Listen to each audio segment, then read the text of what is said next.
দীর্ঘ বিরতি ভেঙে আবারও বড় পর্দায় ফিরেছেন ঢালিউড কুইন অপু বিশ্বাস। নতুন দুটি সিনেমার কাজের মধ্যেই এবার যুক্ত হলো আরও একটি বড় প্রজেক্ট।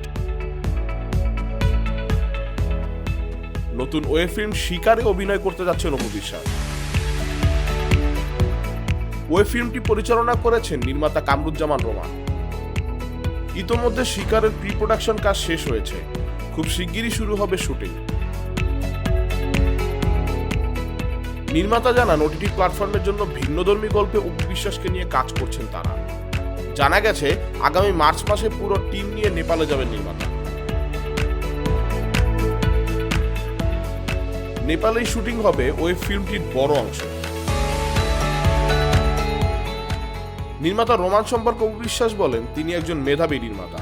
গল্প ও নির্মাণ দুটো দিকেই তার যত্ন স্পষ্ট। সিনেমাটি দর্শকদের ভালো লাগবে বলেই আশা প্রকাশ করেন তিনি।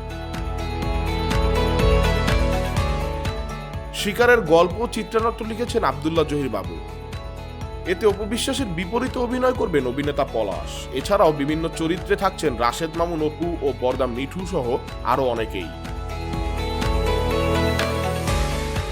রেজা ফিল্মসের ব্যানারে নির্মিত ওয়েব ফিল্মের পাশাপাশি অপু বিশ্বাস বর্তমানে ব্যস্ত আছেন আরো দুটি সিনেমার শুটিংয়ে, বন্ধন বিশ্বাসের সিক্রেট এবং কামরুল হাসান ফুয়াদের দুর্বারে।